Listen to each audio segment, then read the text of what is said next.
আসসালামু আলাইকুম বন্ধুরা, কেমন আছো তোমরা সবাই? আশা করব আল্লাহর রহমতে সবাই ভালো আছো। আমিও তোমাদের দয়ায় ভালোই আছি। এটা আমার একটি নতুন ইউটিউব চ্যানেল।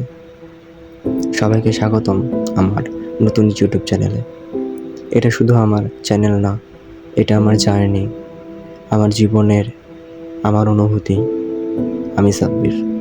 আজ থেকে আমি শেয়ার করব আমার জীবনের সেই গল্পগুলো যেগুলো কখনো বলা হয়নি, কেউ শোনেনি। এই গল্পে আছে চোখের জল, হাসি, হারানো মানুষ, ফিরে পাওয়া ভালোবাসা, সব কিছু।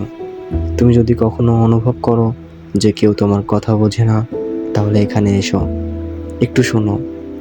কারণ হয়তো আমার গল্পে তুমি খুঁজে পাবে তোমার নিজের একটা অংশ। তাই চলো শুরু হোক একসাথে একটা নতুন পথ, নতুন গল্প, আর সত্যিকারের একটা ক্যাপশন বা সত্যিকারের একটি কালেকশন।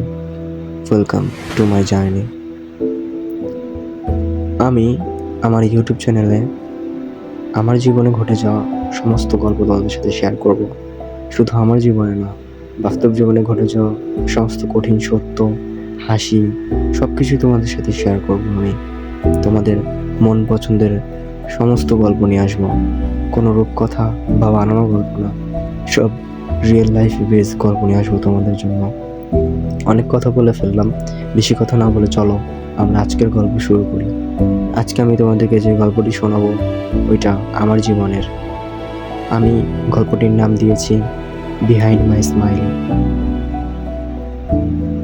বেশি কথা না বলে চলো আজকের গল্পটা শুরু করি। আমার নাম সাব্বির। নামটা বেশ ভালোই লাগে আমার কাছে, কারণ নামটা রেখেছিল আমার ছোট খালা, যে এই পৃথিবীতে আর নেই, মারা গেছে। মারা গেছে বলতে আত্মহত্যা করেছিল। বিষয়টা সম্পর্কে খুব বেশি আমার জানা নেই, কিন্তু যতটুকু জানি আমার নানির সাথে রাগারাগির কারণে মারা গেছে বা আত্মহত্যা করেছে।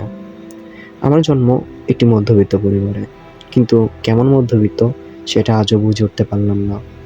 বয়স আমার 15 বা 16 হবে হয়তো।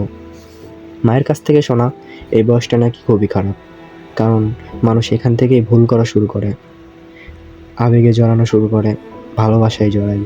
ভালোবাসা কথাটা বেশ অদ্ভুত, তাই না?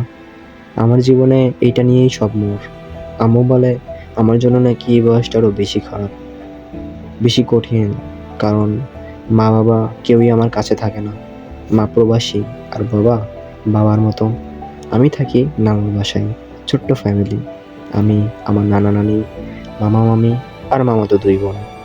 একজনের বয়স 13, হয়তো 14 হবে, সঠিক জানি না। আর একজনের বয়স মাত্র 3 বছর। ও আমার অনেক আদরের, নাম রাফিয়া, আর ওর বড় বোনের নাম হীরা। মা বাবার এমন বিচ্ছেদের কারণ আমি সঠিক জানি না। তাদের মধ্যে ডিভোর্স হয়ে গেছে।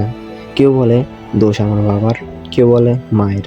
আমি সঠিক জানি না দোষটা কার, কিন্তু তাদের এই ভুলের শাস্তি আমাকে পেতে হচ্ছে। সেই হিসেবে আমার মনে হয় দোষটা 2 জনেরই। আমি থাকি মায়ের কাছে, বাবার সাথে তেমন যোগাযোগ নেই, কারণ মা করতে দেয় না। আমার মা আমাকে অনেক ভালোবাসে। আম্মু প্রবাস করছে শুধু আমার জন্য। আমার সুন্দর ভবিষ্যৎ গড়ে তোলার জন্য নাকি আম্মু সব করতে পারবে। মা বলে, বাবা তোর মাও আমি, বাপও আমি, তুই আমার সব, আমি তোর জন্য সব করতে রাজি। সে অনেক আগের কথা। তাদের বিচ্ছেদ হয়েছে আজ প্রায় 6 বছর, 7 হতে চলল। আমি অনেক ছোট ছিলাম, তাই বিচ্ছেদটা ঠেকাতে পারিনি। ওই সময় আমি মা বাবার বিচ্ছেদের মানেটা ভালো করে বুঝতাম না। এখন বুঝি মা বাবার বিচ্ছেদ হয়ে গেলে জীবনটা কত কষ্টের হয়ে ওঠে।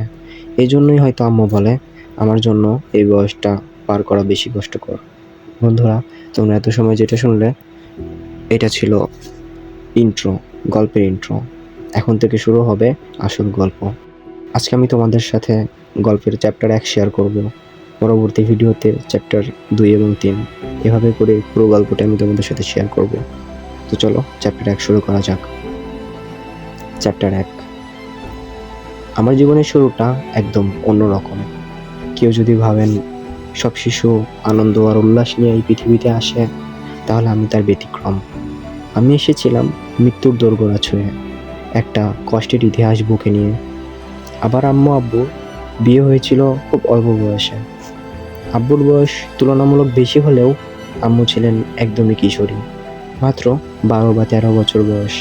এটুকু বয়সেই তিনি আমাকে পৃথিবীতে আনার জন্য প্রস্তুত ছিলেন না, কিন্তু নিয়তির অদ্ভুত খেলায় তিনি সেই কঠিন পথে পা বাড়াতে বাধ্য হন।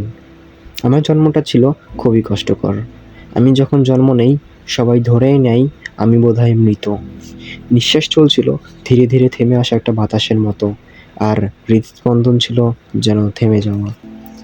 চারপাশে ছড়িয়ে পড়ে নীরবতা, চোখে জল আর মুখে আতঙ্ক। কিন্তু ডাক্তার জানান আমি এখনো বেঁচে আছি, যদিও নিঃশ্বাস প্রায় নেই বললেই চলে।